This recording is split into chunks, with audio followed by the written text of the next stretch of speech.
Before we get started, I'd like to thank the patrons of this channel for their tremendous support over the years. It is greatly appreciated. Welcome back to the channel, everyone. We are making our way through the Guardian cards in the Feast of Hemlock Vale Investigator expansion. This is part 4 of our look at the cards. We have one more after this in which we are going to discuss the two bonded cards in the set. But first we have a few more to go. The first card we're going to take a look at is a skill. This is Strong Armed.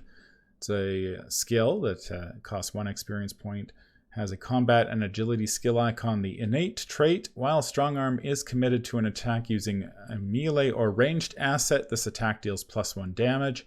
After revealing chaos tokens for this skill test, you may take 1 damage to cancel that chaos token, return it to the chaos bag, and reveal a new one. You may do this any number of times. So if you were committed to playing the katana and you wanted to fish for a token, here's one way to do it. 4 damage? I wouldn't recommend That's that, but yeah, but you get a 4 damage katana attack. That's not bad, actually. This card's really good. This card's really good. Yeah. Yeah, Okay. because, like, it's 1 XP to, like, not fail. No. Yeah. It's 1 XP for a Vicious Blow. I would already pay 1 XP, or 2 XP, I guess, for 4 copies of Vicious Blow. I think that is a reasonable trade in most Guardians, and the ranged or melee is not a major restriction. It is relevant. It is, once again, Guardians don't actually get good firearm cards. I would really love to see FFG explore firearms in Guardian a lot more, but that's neither here nor there. This is a just solid all-round card, and then it also has autofill protection. Even if all it's doing is, oh, I drew the autofill, I'll take a damage, I now didn't draw the autofill, that is amazing, and you're also getting the bonus damage on this. It is really good, and I don't know, if you're Mark, if you're Tommy, if you're... Do I need to keep going? If you're Vincent can take this. You turn the damage into an upside. Yeah, you could do that. You don't have. That's the thing with this card. You don't have to turn the damage into an upside, but it's like it's not a downside. Is kind of where I'm trying to go. It's just like this card is fantastic. What's also interesting is you don't actually have to commit it to a melee or ranged, test. It just gives you. That's the condition for the bonus damage. So you could use this on a treachery, just to like reroll the tokens. I think the way... Oh, wait, no. I thought that it was supposed to be that you have to commit this to a melee or ranged in order to get the token reroll, but I think I was overruled on that particular one, so... Well, it's Arkham nowadays, so it could be either way. Just use feeling, I say. Just use your feelings. Yeah. Hey, they usually get around to giving us good rulings eventually. It just takes a little while. Okay? Yeah. They're trying. They're really trying. I think that this card is really good. Regardless of that particular interaction, I just think that this is really good. Yeah, and the reason why I say this is like, okay, so high stakes tests like can often like really determine the fate of the scenario. Like you're gonna win, like it happens often enough that you're gonna win or lose on like a particular fight test, especially once you add retaliate into the mix, and then the fact that like you run out of actions, you miss something, and then it retaliates, then it hits you again, and all of a sudden you've lost the whole scenario on like 1 token pull. So having this there is like you just don't fail the test. Like that's really good. No, go ahead. I would go so far as saying is like hand-eye coordination. One thing I said I kind of liked about hand-eye coordination is like if you miss, hand-eye coordination gives you another chance to like actually make the test that like would help push the game over and win. Well, instead of hand-eye coordination, you could just play this and just not fail the test, and then you win the game. Wow, yeah, this is really good.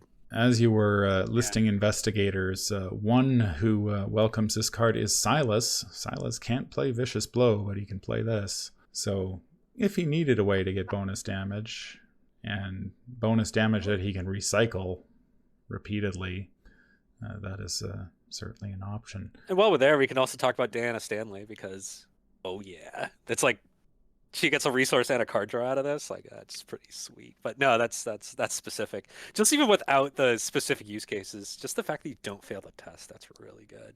Yeah, you always end up in those situations where it's the end of the game. You're making your big shot to finish it off. You blow it. This gives you a second bite at the apple, and away you go. And I mean, many bites if you want, as much as, if you've got 5 health left, keep going. It is the end of Yeah. the game. You're not going to need that health. So, and it's not direct damage either. So if you've True. still got allies sticking around, they can soak it up for you. How would you rate this one? I was considering +1, but seeing how the cards have been going so far, I think this is going to be my second Elder Sign, because I can't really imagine a lot better. Like, I didn't give the Ancestral Token the Elder Sign because I was arguing that it was too narrow, didn't go in enough decks. And as much as I don't want to go into the discussion about, you know, melee versus ranged too much, or melee versus firearm too much, it's not a real cost for this card to say melee or ranged, because you can just run good ranged weapons, and this card is so good on so many levels that this is an Elder Sign for me. Yeah, even if you didn't have the extra damage, I'd still like this. There was a card that I tried, but was kind of like expensive. It was back in Innsmouth. It was called Third Time's the Charm, I think. Yeah. That one was like you get 3 pulls, and it costs you 2 XP to do it. This you get as many pulls as you want, and it costs like no resources and 1 XP. And it gives you an extra damage. This card's really good. I'm giving this an Elder Sign. Like if you can take this card, like you probably should. And also, and to top it all off, it has more than just one icon. It has an agility icon as well. Wow. This is the deck. Yeah, this is really good. I'm gonna give this an Elder Sign. I will give it an Elder Sign as well. That's having access to repeated pulls is one of the blind spots among Guardians. They haven't. It's not easy to come by in the Guardian card pool, and now it's readily accessible and infinitely repeatable as long as you've got the health to spare. So and price to go. So so very good card in Strong Armed. Next card is this is an upgrade for one. I can't even remember where Second Wind came out of. Forgotten Age, I want to say. Yeah, that sounds about right. This is Second Wind level 2. Yeah. It is a free event with willpower and wild skill icon, spirit and bold trait. Play only as your first action. Heal 2 damage, 3 damage instead if you drew a treachery this round. Draw 1 card. Second Wind is played in a lot of Mark decks. It's been a long time since I played Mark. But here's an upgrade.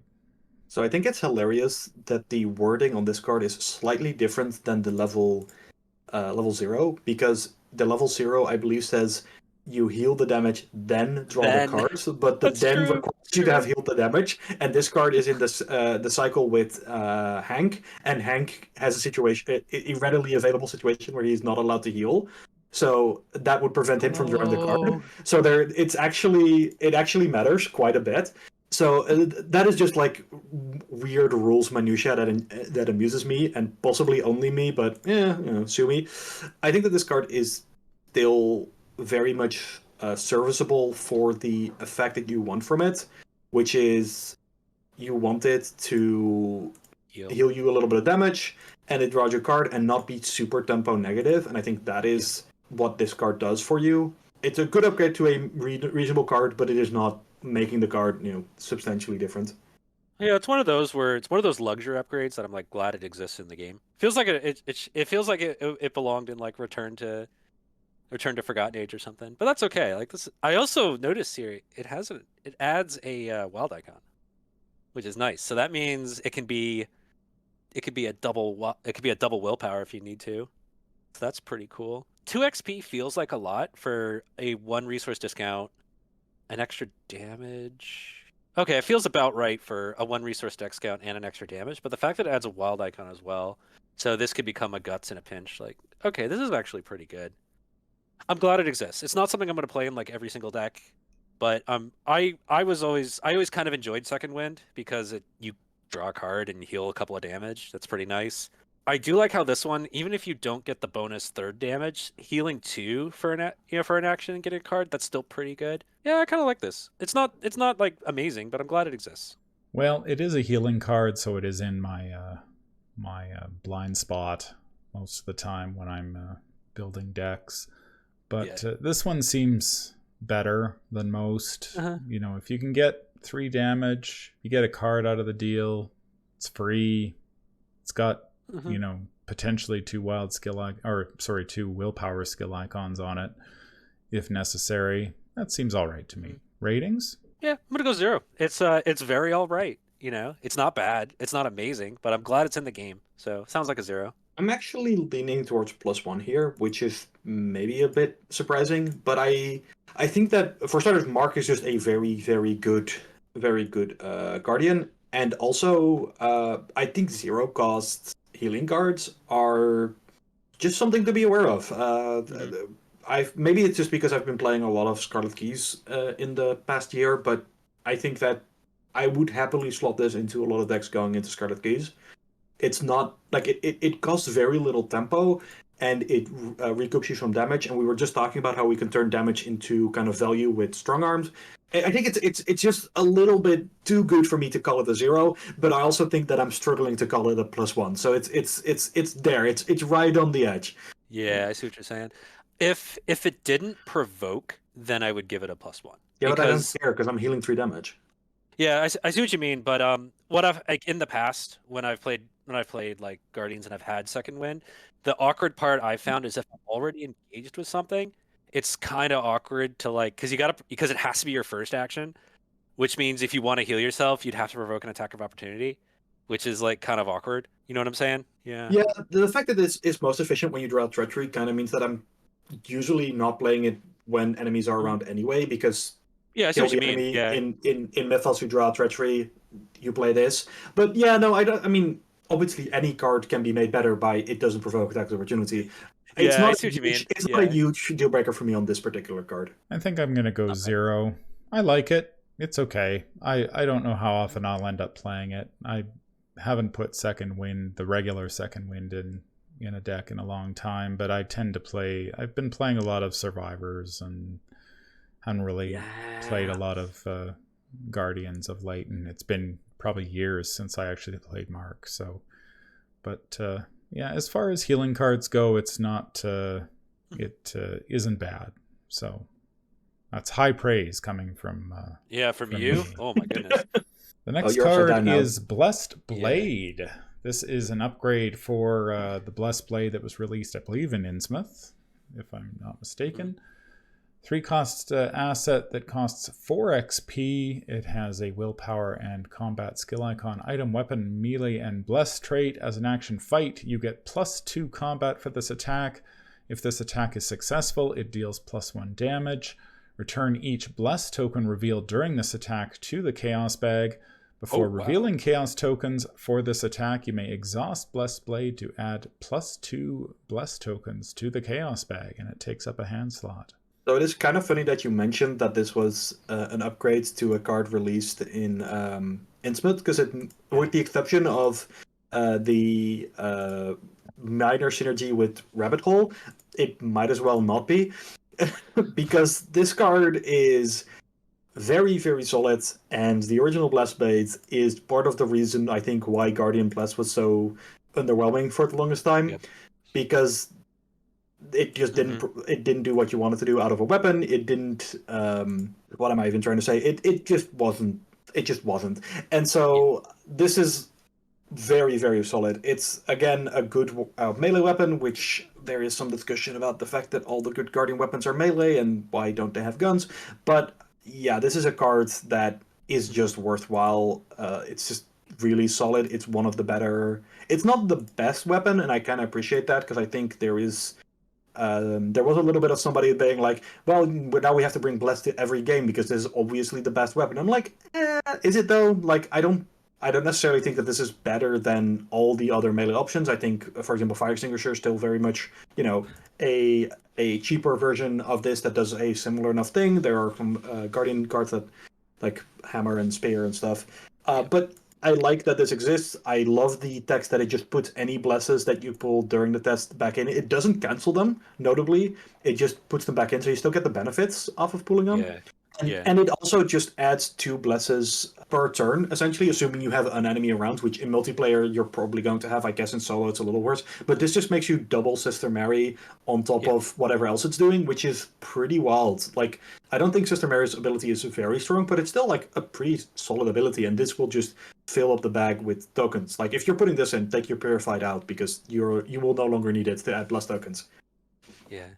I like how straightforward and it just works, right?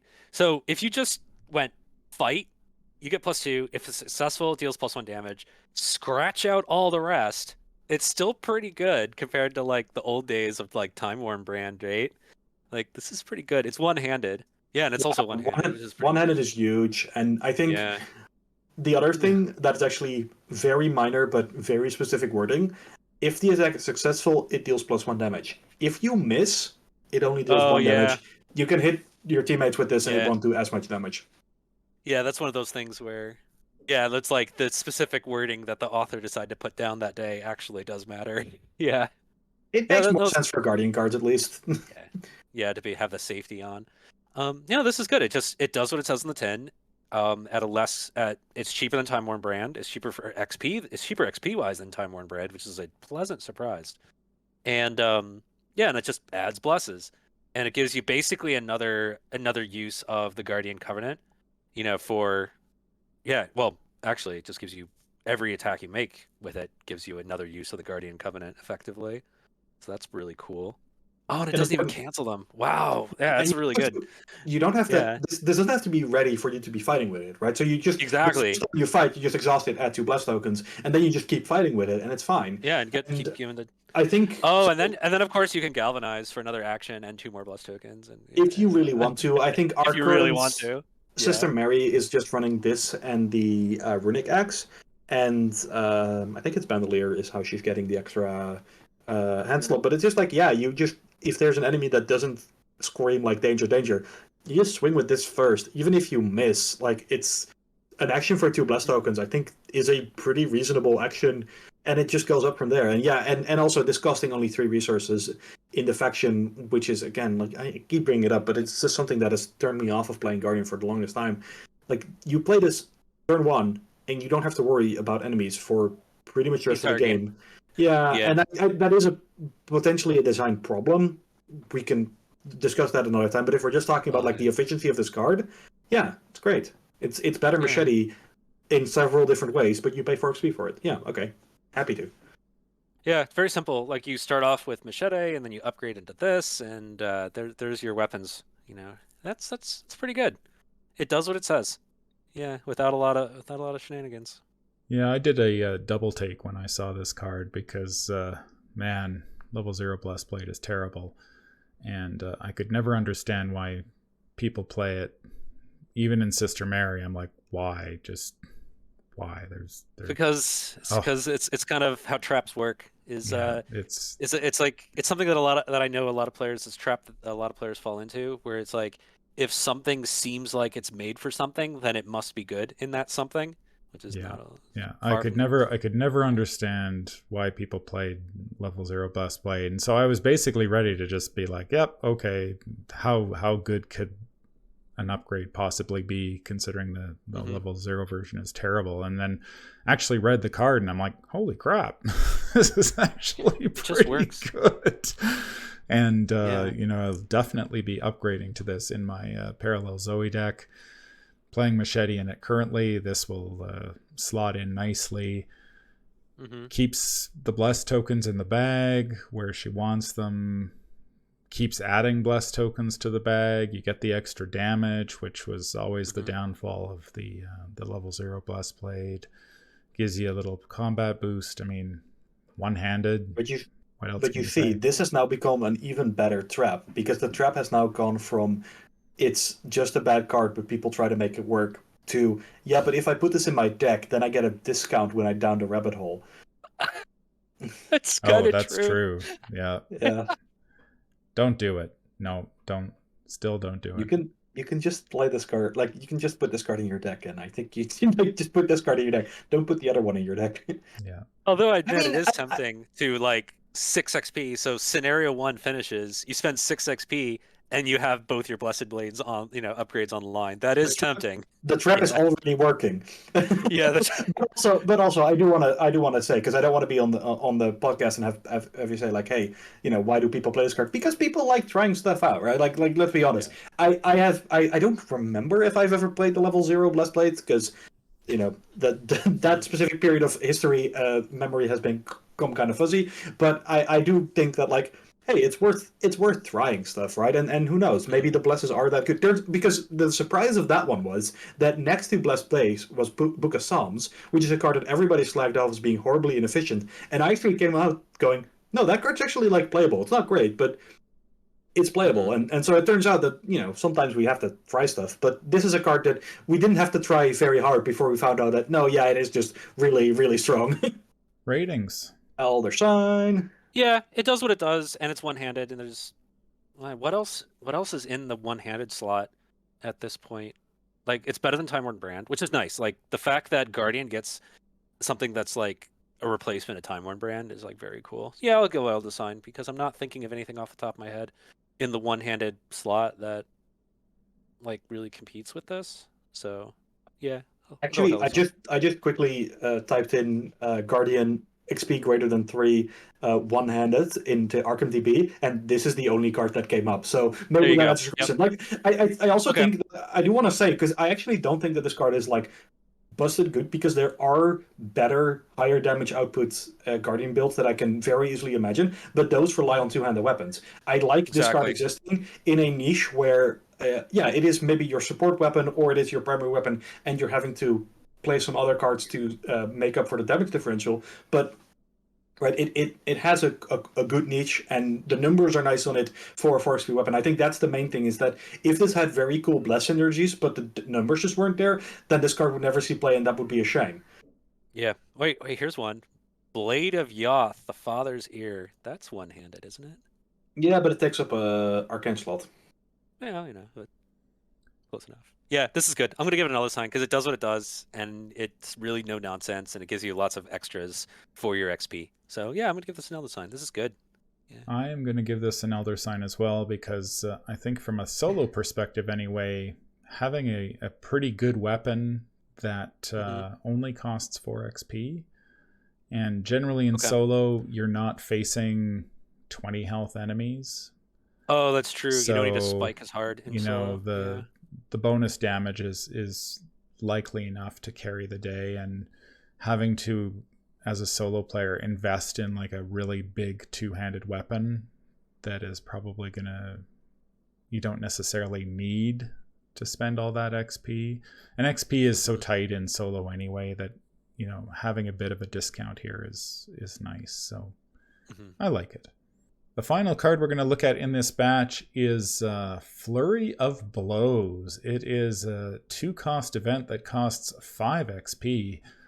Combat, Agility, and Wild Skill Icon, Tactic, Double, and Fated traits. Play only if you control a melee asset. As an additional cost to play Flurry of Blows, spend an action, fight, choose a melee asset you control, and take an immediate fight action with that asset without paying its action cost. You may repeat this effect up to 3 times after the final attack resolves, if it is your turn and your turn. Thoughts on Flurry of Blows? I mean, I like Lily. I like that it has Lily art. Can I take the lead on this one? Go right ahead. So I've made a couple of references to the birthday party that I threw, which is by now, oh no, it's time is happening to me. I think it was a month ago. Just trying to remember how long ago it was. But we played the Blob That Ate Everything with 5 players, which is not necessarily an experience I would recommend if you want to finish on time. But also, I had originally planned for there to be 7 people. 2 of them had obligation stuff, it happens, and we were just like, we'll do 1 table, we'll do 5-player, and it was actually really fun. And this was one of the cards that got slotted in because the box arrived literally that day. And so Mask, you might know Will I on Games from Instagram, he previewed the Seeker Mask. He played Lily, and he put this card in his deck as like a, let's try it out, let's see what it does. And turns out Blob might be one of the better scenarios to put this card into your deck for, because you have the boss fight, the round where you just go ham on it. And I think that is what happened. I don't I have to admit, I don't quite remember, but I seem to remember a Fang of Tirthethra, or however you pronounce Yeah. that, into a Yeah. Flurry of Blows combo, which was like, obviously that is 9 XP and your entire turn, but that's also a lot of damage. And I think that is kind of where I'm like at with this card. I don't think that this card is good from a like mathematical standpoint, but I want this card in a deck because it will do cool stuff. Because it will be the boss shows up and you just go absolutely wild on it with your Yeah. make your weapon of choice. Yeah, you just pick your weapon. I think in this case it was.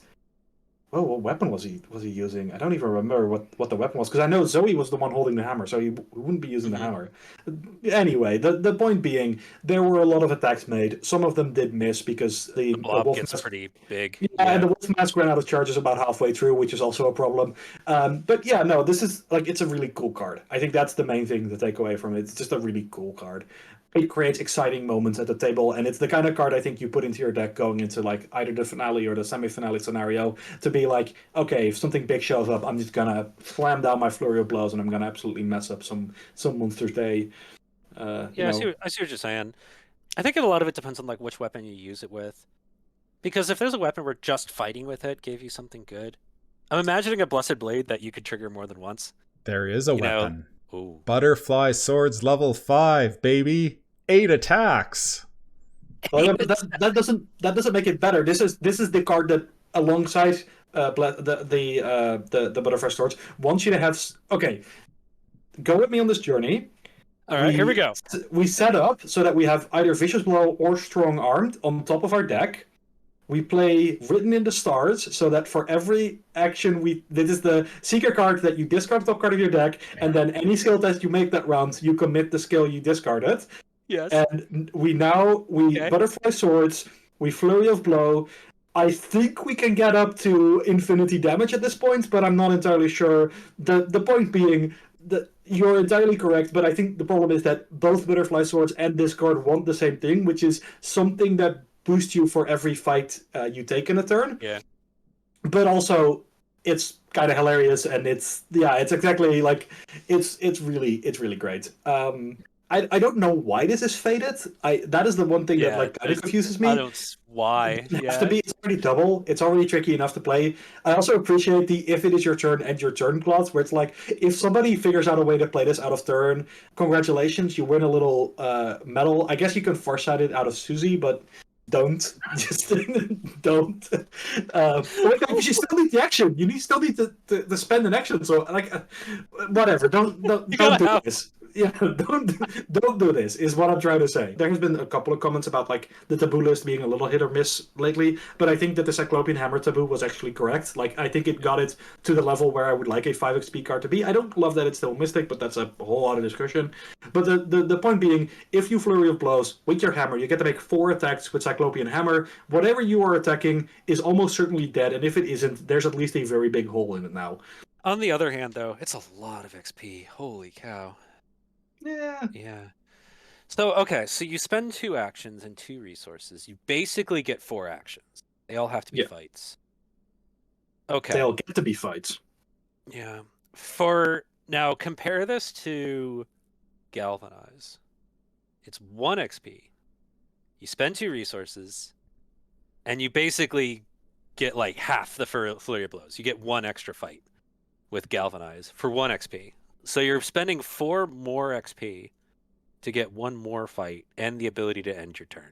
I mean, when you put it like that, it sounds terrible. So that's the thing. Also, it's one of those Timmy cards, is what this is. Yeah, it's like I get 4 fight actions and I get to do 8. You get to deal 8 or more damage, which is nice. Like the ability to deal 8 damage in 2 actions is pretty good. I just realized why this card has to be faded. I think if you can somehow double this, or if you could double this, that would not be okay. Yeah. Your rogue friend plays you Obi-Wan and play that works on non-asset cards. Oh right? Don't. I'm actually kind of glad that this is on there now. I get what you're saying. I think I would have been nice if the fights had any kind of boost or buff or anything. Like the thing that would have been kind of cool is like I don't know if there's enough text left if there's enough space left in the text box for that, to be honest. But if you get a +1 for each fight you've taken this turn or something, like the idea that you're like, overwhelming the opponent's defenses. That would be really cool. As it sits, again, like I think I started with, mathematically the card isn't great, but like the stories it will create, the moments, that is 100% on point, and I kind of think that's more important to me for this card specifically.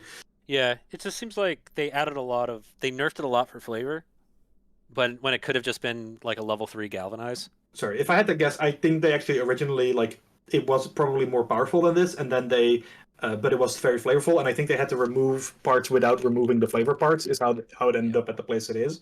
Yeah, so how do you rate something like that? I think by the numbers, it's like, okay, I take my first action, then I play this, I get 3 more attacks.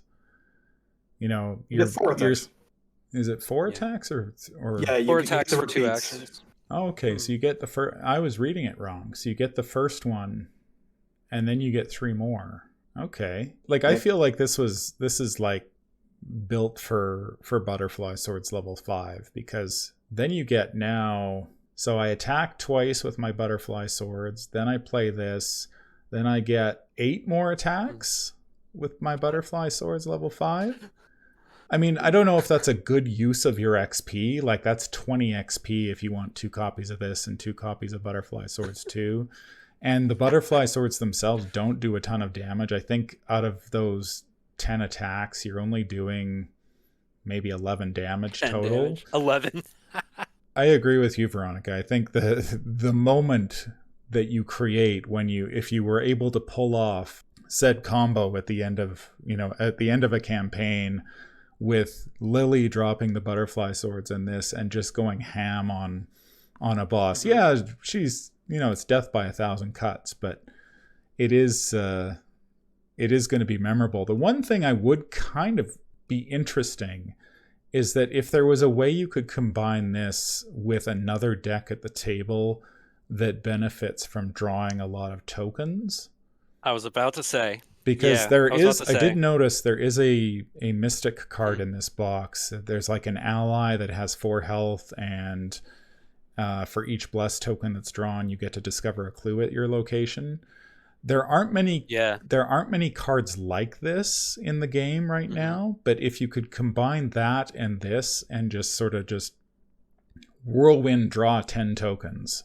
Exactly. And have stuff triggering. Like Jim's Trumpet is another one, but you only get to use that once. But if there were cards that let you trigger multiple times off token draws, combining that with this would be something interesting. So yeah, I was sitting here thinking, what about really good Elder Signs? So if you use this and you're an investigator that has like a really good Elder Sign, and so with this you might, if you're doing like lots of tokens, means you have a decent odds of drawing like 1 or 2 Elder Signs even. There might be something there. Yeah, but Guardians tend not to have great Elder Signs. No, but Lily's on the card, and I think Lily's Elder Sign is one of the better ones, at least in the faction. So the other thing is, we just looked at the Blessed Blade. If that didn't exhaust to add the 2 Blessed tokens, then this would suddenly be really cool. But the problem is that I've now actually just made Galvanize sound better, rather than actually hype up this card. Because that combo works with Galvanize, it doesn't work here. Which was an unfortunate circumstance to have. Or I think that you put this card in your deck, it is going to do stuff. I very much agree that this should not be your first 5 XP. How would we rate this one? Right, you got me thinking of good Elder Signs, Nathaniel, because you recycle events from your. But Nathaniel doesn't want this because he doesn't want to play a melee weapon. Well, I'm just saying, you can play Nathaniel with melee weapons. I'm just saying, you can do Butterfly Swords. Yeah, you can. Yeah, I was just okay. So it is a lot of XP. I'm just splitting the difference, and I'm just saying 0 because I think it's cool enough to warrant being there. I also think that it is entirely justified to say this is not that powerful of an effect. I'm gonna do it, Cameron. Get ready. I've been holding this back all series. I'm giving this a plus token. Oh, you beat me to it. I gotcha. Yeah, I'm giving this a plus token because this is one of those where this is going to go in a specific build. It's going to depend on what weapon you're triggering. It's going to depend on the situation. It's going to depend on how many players you have. For the most part, you're going to spend a lot of XP on this, and then you're going to feel like $1 million when you fire this off, and it's going to do a lot. That's also true. It's going to get a lot done because there's a lot of action compression that can happen here for a lot of XP. One final thing, actually, sorry, just to jump in. Important to specify, this does not specify that the fights have to be against the same enemy or anything like that. So you are, I could actually, with that in mind, and I don't want to spoil Scarlet Keys here, but I could actually unironically say that this is maybe like a pretty powerful, not even like a tech card, but a card you want to include for the finale of Scarlet Keys, because the ability to take 4 fight actions, the actual fight actions themselves are almost less relevant than just the ability to go, I take 2 extra actions to expose 2 mini cards. Mm-hmm. So yeah, I'm yeah, and also you get the ability to, like, anything that triggers on defeating an enemy, like you might be able to defeat 2 enemies with this pretty easily. I'm thinking like Runic Axe type stuff. Although that's a lot of Runic Axe charges. It's not the best, but okay, yeah, I'm gonna go with Bless because I feel like this is very specific. Like you're gonna have a specific weapon, you're gonna have a specific player count, yeah, and then you're gonna get a lot done with it. So yeah, I'm gonna go with Bless token on this one, and then you're gonna follow me into the Bless breach. Yeah, I am also gonna give this a Bless token. I don't know whether this is the wisest expenditure of XP that you could do. I mean, it is 5 XP, so in Guardian, where you're already probably buying a big weapon, so you're probably looking at something like 20 XP just to get this off the ground. And yeah, that's not, you know, as a solo player primarily, that's not something 20 XP is a lot for a solo player sometimes, but I'd love to see it happen. I'd love to be at a multiplayer table and see somebody drop this with some weapon and just go absolutely berserk and see what was left standing at the end of the turn. And you know what's wild about this card? Nobody in the box can take it. This is true. This is very clearly a leftover from Edge of the Earth, because nobody in the box can take this card. Well, a very interesting card to end this batch off with. Let us know in the comments down below what you think. Have you taken Flurry of Blows for a spin? How many attacks have you triggered? How much damage did you do? Let us know. Any final thoughts? This is a fun one. Yeah, this is a fun set. Strong Armed, so good. Yeah. But in general, like I'm glad that these cards exist. I understand. Looking at these cards right now, it suddenly dawns on me why everybody was talking about melee cards all the time. Because I understand that like this has been a thing in the game for a while, but looking at these cards right side by side, it's like, no, Guardian is not just the weapons faction; it is specifically the melee faction, or at least you'd be excused for thinking that looking at these cards. But also, yeah, I think, you know, exciting cards at least. They'll create cool moments at the table. Some of them are more efficient than others, but yeah, happy to have them.